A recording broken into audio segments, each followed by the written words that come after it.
এক ভেড়া মারে বাদ দেয় না, মারে কষ্ট দেয়, খালি কষ্ট দেয়, মাঝে মাঝে একটু খোঁজ খবর নেয়। এবার বাপ মারা গেছে, শুধু মা ঘরে।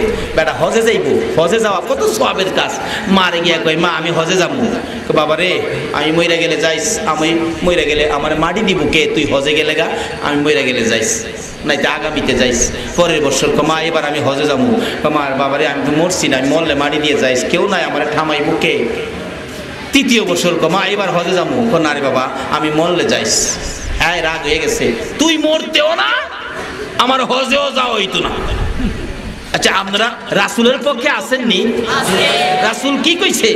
মার চেহারার দিকে যদি কেউ মায়ার নজরে চায়, মা গো মা আমার কত প্রস্রাব পায়খানা তুমি সাফ করছো গো মা, এই যে সামনে খাড়িয়া, মা গো মা তুমি আমার কত প্রস্রাব পায়খানা সাফ করছো গো মা, এই যে ডাক্তার দিছ, মার চেহারার দিকে তাকাইয়া যদি রাসূলের পক্ষে থাকেন, রাসূল বলছে একটা কবুল 60টা উমরা হজের সওয়াব তোমাকে দেওয়া হয়ে গেছে। মক্কা যাইবেন, মদিনা যাইবেন, হজ কবুল হইতে পারে নাও হইতে পারে। এক সাহাবী আরজ করেন, ইয়া রাসূলুল্লাহ আমি যদি বারে বারে এইভাবে মার সাথে ব্যবহার করি, রাসূল বলছেন সংক্ষেপ, তুমি যদি একদিনের মধ্যে 100 বার এই ব্যবহার করো, 100টা কবুল হজের সওয়াব তোমাকে দেওয়া হয়ে যাবে। সুবহানাল্লাহ। কিন্তু এই বেটা হজে জায়গা, মা কইতাছে আমারে মাটি দিব কে? কই তুই মরতেও না আমার হজেও যাওয়া হইতো না। বলুন হজের দাম বেশি না মার দাম বেশি? আরো জোরে কোন কেন দাম বেশি? নবীর পক্ষে যান, আমার নবী বলেছেন আল জান্নাতু তাহতা আকদামিল উম্মাহাত, উম্মতেরা রে তোমার মায়ের পায়ের নিচে তোমার জান্নাত। চিনলেন না তো কোন জান্নাতটা? মায়ের পায়ের নিচে। হযরত আলী রাদিয়াল্লাহু তাআলা আনহুকে আমার নবী বলেন, আলী ঘুমাইবার আগে জান্নাতের মূল্য দিয়া ঘুমায়ো। হযরত আলী রাদিয়াল্লাহু তাআলা আনহু বলেন, নবী গো আমি তো অনেক সময় চুলায় আগুনই জ্বলে না, খানা দানাই পেটে যায় না, আমি জান্নাতের মূল্য কেমনে দিমু? কয় না দিয়া ঘুমায়ো। হুজুর মূল্যটা কত হইব আমার একটু কইবেন?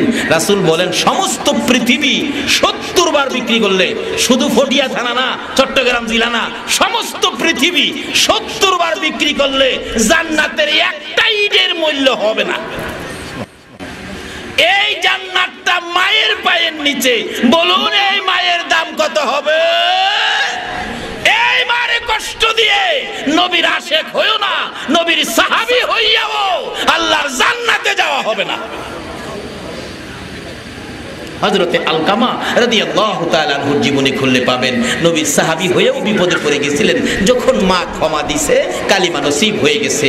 যারা মাকে কষ্ট দিবেন, মওতের সময় কালিমা নসিব হবে না, কালিমা বাহির হবে না, বিপদ আপদ থাকবে, অ্যাক্সিডেন্টে মরবেন। যারা মা বাবাকে কষ্ট দিবেন, তার বাস্তবতা তাই বলছি। এবার এই লোকটা বলেন, মা আমি হজে যাবো। বাবারে হজে যাইবি? আমার মাটি দিয়ে যাইস। কই তুই মরতেও না আমার হজেও যাওয়া হইতো না। হ্যাঁ হজের সামান টামান লয়ে জায়গা, জাহাজে যাইব তো আপনাদের চট্টগ্রামের জাহাজ ছাড়ে। বেটা রওনা হয়ে এসে পড়ছে আস্তে আস্তে, ট্রেনের থেকে নাইমা আসরের সময় এক মসজিদে ঢুকছে আসরের নামাজ পড়ার জন্য। এবার আসরের নামাজ আজান দিছে, পরেই এই লোকটা ঢুকছে, আর কোনো মুসল্লি নাই। এমন সময় পার্শ্ববর্তী এক বাড়িতে চুরি হইতেছিল দিনের বেলা, জানালার ফাঁকে দিয়ে কাপড় টাইনা বাহির করে চোরা বেটা গাঠুরি একটা বানাইছে। একজন দেখে লেছে চুর চুর, হ্যাঁ গাঠুরুলে দৌড়, যেদিকে দৌড় দে দেখে চারদিকে দিনের বেলা তো মানুষ আইতেছে খালি। হ্যাঁ দিশা বিশা না পাইয়া মসজিদের ভিতরে ঢুকছে। দুইকা ওই যে হাজী সাহেব মক্কা মদিনা যাইব, তার সামনে গাঠুরি থুইয়া এই দরজাটা বাইরিয়া সুর হয়ে গিয়া কয় সুর সুর। তখন সুরের অপবাদ কার উপরে গেল? হাজী সাহেব। ওই যে হজ করতে যায় হাজী সাহেব, মারে যে কষ্ট দিছে। যুবকেরা গেরাও দিছে, মুরব্বীরা গেরাও দিছে। মুরব্বীরা কয় বাবা রে নামাজে দাঁড়াইছে রে বাবা, নামাজটা শেষ করো। ফুলাফান কো না আগেই চাইছ কিরালাই, কয় না নামাজ শেষ করো। নামাজের সালাম খালি ফিরাইছে, কিছু কইবার সুযোগ দিছে না। এমনি মাশাআল্লাহ বিনা পয়সার মাই শুরু হইছে। মারতে মারতে মারতে মারতে নাহারাগার দম, একটু পরে পরে খালি ডাক মারে, মা গো মা, ও মা। ছেলে ডাকে চট্টগ্রাম ভৈরব বাজার, মা গলা কাটা মুরগির মতো লাফাইতেছে। বলুন সন্তানের কোন বিপদ হইলে আগে জানে কে? আরে মা বাবার কথা মতো যে জন চলে না, বলুন মা বাবার কথা মতো যে জন চলে না, আল্লাহ নবীজির দয়া তারা পাবি না। হায়রে আল্লাহ নবীজির দয়া তারা পাবে না। মা বাবাকে দুঃখ দিলে নামাজ রোজা যায় বিফলে, মা বাবাকে দুঃখ দিলে নামাজ রোজা যায় বিফলে, মার কলিজায় আঘাত দিলে খোদা সহে না, মার কলিজায় আঘাত দিলে খোদা সহে না, আল্লাহ নবীজির দয়া তারা পাবি না।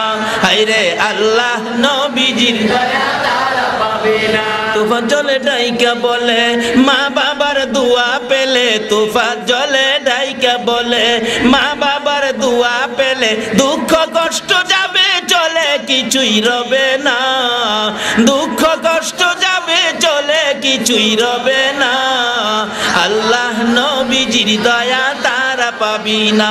হায়রে আল্লাহ নবীজির মারে কষ্ট দিয়া আল্লাহর দয়া নবীর দয়া পাওয়া সম্ভব? এক সাহাবী বুড়া মারে ভিড়ের মধ্যে লইয়া সাফা মারওয়া সাই করছে, খানায় কাবা তওয়াফ করছে, মিনা মুজদালিফা আরাফা ঘুরছে, ঘুরে নবীর সামনে হাজির। ইয়া রাসূলুল্লাহ, আমার পিঠে দেখতেছেন আমার মা, আমার গর্ভধারিণী, যার পেটে 10 মাস 10 দিন ছিলাম, যার স্তনের দুধ খাইলাম, সেই মা হুজুর, আমি তাকে পিঠে নিয়ে এই কাজগুলি সব সম্পূর্ণ করেছি। নবী গো, আমার মায়ের হক কি আদায় হইছে? রাসূল বলেন, সাহাবী, এটুকুন করার পরে তোমার মায়ের এক ফোঁটা দুধের হক এখনো আদায় হয় না। সুবহানাল্লাহ।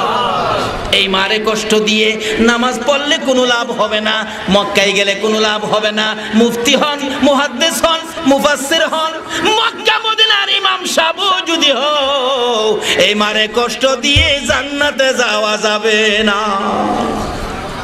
বেচারে মারতে মারতে মারতে মারতে সাইজ কিনে নিয়েছে, একটু পরে পর খালি মা গো মা, মা তো বাড়িতে গলা কাটা মুরগির মতো লাফাইতেছে। বলুন, সন্তানের কিছু হইলে আগে খবরটা কে পায়? আরো জোরে কোন মা। অ্যাক্সিডেন্ট হইল ছেলে 30 কিলোমাইল দূরে, 30 কিলোমিটার দূরে। মা সকালবেলা উঠে গলা কাটা মুরগির মতো লাফায়, কান্দে, সঙ্গীরা রে, পাড়া প্রতিবেশী মহিলারা রে, কেন জানি এই মুহূর্তে আমার কলিজায় আগুন লাগা গেছে। কি হলো আপনার? বলতে পারতেছি না। একটু পরে দেখা যায় ঠিকানা মতো প্যাকেট করে, কাইত্তার প্যাকেট করে অ্যাক্সিডেন্টের লাশ ভ্যান গাড়ির মধ্যে দিয়ে লাল নিশান উড়াইয়া ঠিকানা মতো পাঠাইতেছে। ভ্যান গাড়ির ড্রাইভার বাড়ির কাছাকাছি এসে জিজ্ঞেস করেন, মন্নান মিয়ার বাড়ি কোনটা? একজনে বলে, ওই যে দেখা যায় মোড়ে মহিলাটা কাঁদতেছে। ভ্যান গাড়িওয়ালা রে, এলা মন্নানের মা লাগেন। ভ্যান গাড়িওয়ালা চোখের পানি ছাড়তে ছাড়তে ওই তার মায়ের পাশে যাইয়া দাঁড়ায় গেছে, নাইমা গেছে, আপনি কি মন্নানের মা লাগেন? ও, আপনার মন্নান অ্যাক্সিডেন্টে মারা গেছে, ওই তো মন্নানের লাশ। মা চিৎকার মেরে ডাকে, পাড়া প্রতিবেশীরা রে, দেখা যায় আমি মার কলিজায় কেন আগুন লেগেছে, এই তো দেখ আমার মন্নানের লাশ। এই বলে বেহুশ হয়ে গেছে মা।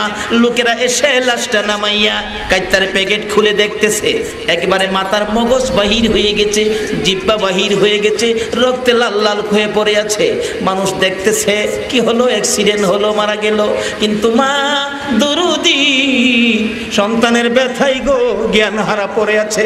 মাথায় পানি দেওয়ার পর জ্ঞানটা যখন ফিরে আসছে, ডাকতেছে, ও আমার দেশের লোকেরা, পাড়া প্রতিবেশীরা, আমার বাবা কই রে, দে জীবনের শেষ দেখা দেখি। লোকেরা ধরে ধরে নিচ্ছে মন্নানকে দেখার জন্য। লোকেরা সরে গেলে মন্নানের মা একটা নজর দেখে বাবা বলে ডাক মেরে, চিৎকার মেরে মৃত ছেলের গলায় আমজায়া ধরে টাইনা টাইনা বুকের মধ্যে লাগাইয়া মা দরুদি মৃত ছেলের 2 গালে চুমায়, মন্নান রে, আমি মায়ের দোয়া কেন নিয়া গেলি না? মৃত ছেলে বুকে লইয়া যে মা রক্ত মাখা 2 গালে চুমাই গো, এই মারে কষ্ট দিও না, আল্লাহর জান্নাতে যাওয়া হবে না। মারতে মারতে একেবারে বেহুশ। জ্ঞানটা ফিরে আসলেই ডাক মারে, মা মা গো। মুরব্বীরা কয় হ্যাঁ একটা কাজ কর, গলার মধ্যে জুতার মালা দিয়া গোড়া। হ্যাঁ বলে হজ করতে যা, চুরি করতে ইচ্ছে, হ্যাঁ বলে হজ করতে যা। সুরের অপবাদ, জুতার মালা গলায় দিয়া ঘুরাইতেছে। লোকেরা জিজ্ঞাসা কি ব্যাপার, কয় সুর। হ্যাঁ কয় শুন না, মার কথা অমান্য করছে। কও শুন না, মার কথা অমান্য করছে, এই জন্য সুরের অপবাদ। বলো কি কি হয়েছে ঘটনা? আমার মা বুড়া মানুষ, আমি হজে যাব, হজের সামান। আমার মা বলছিল বাবারে আমার মৃত্যুর পরে তুই হজে যাইস, আমি মারা গেলে আমারে দাফন করবি কে, তুই পরে যাইস। মার কথা অমান্য করে হজে রওনা হয়েছি, বিধায় সুরের অপবাদ দিয়ে আজকে আমি এখানে মায়ের খাইলাম। বলুন মার কথা অমান্য করলে আল্লাহ আল্লাহ রাসূল কি আমাদের পক্ষে থাকবে? মা বাবার খেদমত করে যারা জান্নাত কিনতে পারে নাই, জিবরাইল বলতেছেন তার উপরে আল্লাহর লানত, নবী আমিন লাগাইছে, শেষ। আর এটার মধ্যে এই আমিন কাইটা জান্নাতের টিকিট দেওয়ার ক্ষমতা বলুন পৃথিবীর কারো আছে? আর যদি মা পক্ষে থাকে, মা যদি পক্ষে থাকে তাহলে কি ঘটনা? একটা ছেলে প্রাইমারির ছাত্র, প্রাইমারি স্কুলে পড়ে, 4-5-এ পড়ে, হ্যাঁ মার কাছে খালি কান্দে, মা গো যে নবীর উসিলাই কুল কায়নাত, মা এই নবীর রওজাটা যদি আমি দেখতাম। মা গো রাত্র হইলে কান্দে, মদিনা যাব কেমনে, নবীজির প্রেমের আগুন জ্বলে যে মনে। কন্যা মদিনা যাব কেমনে, নবীজির প্রেমের আগুন জ্বলে যে মনে। মা গো তুমি করো দুআ, দেখিতে নবীজির রওজা। মায়ের দোয়া হয় যে কবুল কয়জনে জানে, মায়ের দোয়া হয় যে কবুল কয়জনে জানে, নবীজির প্রেমের আগুন জ্বলে যে মনে। এই কান্দা দেখা মা কয় ফুলারে কান্দিস না, কালকা তুই মদিনার পথে যাইস, আমার কাছে 5টা টাকা আছে। কয় টাকা? কিন্তু সাথে আছে কার দোয়া? কয় না কার দোয়া? মুসা নবী একদিন ডাকে, প্রভু গো আমি রোম দেশে যাব, আমার একটা সুয়ারি দেন না। আল্লাহ কয় মুসা রে সুয়ারি লাগবো, ওই নদীর পারে একটা বাচ্চা ছেলে বসা, ওখানে যা। যায় বাচ্চা ছেলের কাছে গিয়া কই, একটা কাজ করছো তুমি, তোমার কাছে সুয়ারি অভাব, একটা বাচ্চার কাছে পাঠাইছো, কথা বাড়াইস না, এর কাছে কথা কও। কিরে বাবা তুমি? জি হুজুর আমি এখানে বসে আছি। আমি তো মুসা নবী, আমারে চিনছো না? হুজুর আমি মুসা নবী। কি ব্যাপার? আমার একটা সুয়ারি দেওয়ার জন্য বলছে আমার আল্লাহ, আমি রোম দেশে যাব। মুসা নবীর তো ভিতরে ভিতরে রাগ, একটা বাচ্চার কাছে আমারে পাঠাইছে, একটা বাচ্চার কাছে আমারে পাঠাইছে, কাজটা করলো কি? বাচ্চারে কয় বাবারে আমি রোম দেশে যাব, একটা সোয়ারি দে। হুজুর কোন কি? আমার কাছে পাঠাইছে সোয়ারির লেগা। ঘুরে ঘুরে দেখে ডাইনে বামে পিছনে সামনে কোনো দেখে না সোয়ারি। হঠাৎ দেখে একটা ম্যাগের টুকরা আকাশে যাইতেছে, ম্যাগের টুকরা। বাচ্চা ছেলেটা ডাকে, এই ম্যাগের টুকরা নিচে আয়, মুসা নবী রোম দেশে যাবে, আয়। ম্যাগের টুকরা বাচ্চার ডাকে জমিনে নামছে। মুসা নবী ওইটা বসছে, জোয়ার হয়েছে, ওই দেশে পৌঁছাইছে, সেজদায় পড়ে ডাহে, প্রভু গো এটা কেমন বাচ্চা যে বাচ্চা ডাক দিলে আকাশের মেঘের টুকরাইয়ে? আল্লাহ কয় মুসা রে একদিন হের মা বলছিল রাত্রের বেলা, বাবারে জানালার একটা পাট বন্ধ করে দাও না বাবা, বাতাস বেশি লাগে। মার ডাকে, মার কথা শুনতে যাইয়া দৌড়ায় গিয়া জানালার পাশে দাঁড়াইছে, দেহের 2টা পাট খোলা। কোন পাটটা বন্ধ করলে মার শান্তি হবে এটা তো মা ভাইঙ্গা বলে নাই, কোনটা বন্ধ করব? মার হুকুমের অপেক্ষায় আবার দাঁড়ায় রয়েছে, সারা রাত দাঁড়ায় রয়েছে বাচ্চাটা, বিছনায় শুয়ে নাই। মা ডাক দিয়ে আনছে, মার কথা আবার ডাক দিলে কি জানি কয়, কোনটা বন্ধ করব? বললে বন্ধ করব। সকাল হয়ে গেছে, মা ঘুম থেকে উঠে দেখে বাচ্চা দাঁড়ানো। কিরে বাবা? মা তুমি যে বলছো জানালার একটা পাট বন্ধ করতে, কোনটা বন্ধ করব? সেটা তো তুমি বলো নাই। দাঁড়ায় রয়েছি মা তোমার কথা মানতে যাইয়া, দেখি কোন সময় আবার কও ডান পাশেরটা না বাম পাশেরটা, এই জন্য আমি দাঁড়ায় রয়েছি। মা ডাকতেছে, প্রভু গো আমার এই ছোট বাচ্চাটা এইভাবে আমি মায়ের কথা শুনছে, আমি মা হয়ে দোয়া করলাম আমার এই সন্তানের কথা তুমিও এইভাবে শুনলো। বলুন মায়ের দোয়া কবুল হয় কিনা? আমার আল্লাহ কবুল করেছি তোর মায়ের দোয়া। মুসা রে তার মা বাচ্চাটার জন্য দোয়া করেছিল, যা দোয়া করে আমি কবুল করার জন্য। রে মুসা, শুধু মেঘের টুকরা নয়, এই বাচ্চারা যদি আকাশের চন্দ্র সূর্যকে ডাক দিত রে, তার মায়ের দোয়া কবুল করতে যাইয়া ওই বাচ্চাটার ডাকে চন্দ্র সূর্য আমি আল্লাহ জমিনও নামাইয়া দিতাম। এটা কার দোয়ার বরকতে? আরো জোরে কর, কার দোয়া? আজকে তো সেই মার দোয়া নিতে রাজি না, মনে যেমনে চায় এমনি চলি। বলতেছিলাম মায়ের দোয়া, ডাকতেছে বাবারে আয় 5টা টাকা দিলাম, নাও বাবা মদিনার পথে যাও, 5টা টাকা দিলাম। মা সেজদায় পড়ে কাঁদতেছে, মাবুদ গো আমার কলিজার টুকরা শিশু সন্তানটা মদিনার কামলেওয়ালা নবীর পাগল। আল্লাহু আকবার বলো। আজকে এমন কোন মায়ের সন্তানেরা গো মদিনার কামলেওয়ালা নবীর পাগল হইয়া বসেছো? একদিন তোমার জন্য সেই ভাগ্যের দরজা খুলে যাবে। বাচ্চাটা ডাকতেছে, মা গো বিদায় দাও। যা বাবা বিদায় দিলাম। মদিনা যে এবার ভাড়া কত দিছে? ভাড়া কত দিছে? মদিনার ভাড়া কি 5 টাকা? আসলে যদি আল্লাহ কাউরে কবুল করে মদিনা যাইতে 5 টাকাও লাগে না, 5 টাকাও লাগে না। তার বাস্তব আমাদের ভৈরবের ঘটনা। একজন হাজী সাহেব, তার নাম ছিল সাধু মিয়া। গরিব মানুষ তো, সাধু মিয়ার কেউ ডাহে না, সাধু ওজি ডাহে, সাধু ওজি। আমরা যখন মাদ্রাসায় পড়ি তখন সেই বোর্ডিংয়ে পাক করতো। জিজ্ঞেলাম আপনারা সাধু ওজি ডাহে ব্যাপার কি, কেমনে হজ করলেন? আপনি তো গরিব মানুষ। বাবারা শোনেন, হাজী সাহেবদেরকে জাহাজে যখন চট্টগ্রাম থেকে হজে যাইতো মানুষ জাহাজ দিয়ে, বিমান ছিল না, তখন আমি হাজীদেরকে আগায় নিয়ে গেছিলাম ছোটবেলা। আগায় নিয়ে গেলে আমাদের হাজী সাহেবরা সামানের ভিতরে জাহাজে বসায়া তারা নিচে নামছে কিছু সদাই পাতি আনার জন্য। এদিকটা জাহাজ বাজার সাইনেল বাজতেছে, হাজী সাহেবরা দৌড়ায় জাহাজে উঠছে। কিন্তু জাহাজে উঠছে, জাহাজ যে আনুষ্ঠানিকভাবে ছাইরা দিল, আমি যে মাল সামানের ভিতরে বসা আমার খবর আর কেউ কইল না। জাহাজ ছাইরা কয়েক কিলোমিটার সমুদ্রের ভিতরে যাওয়ার পরে হাজী সাহেবরা গিয়া দেখে আমি বইয়ে দিছি। কিরে সাধু, তুই নামছস না? কই নাম দেনা না আইলে আমি নামুম কেমনে? করে জাহাজ তো ছাইরা দিচ্ছে।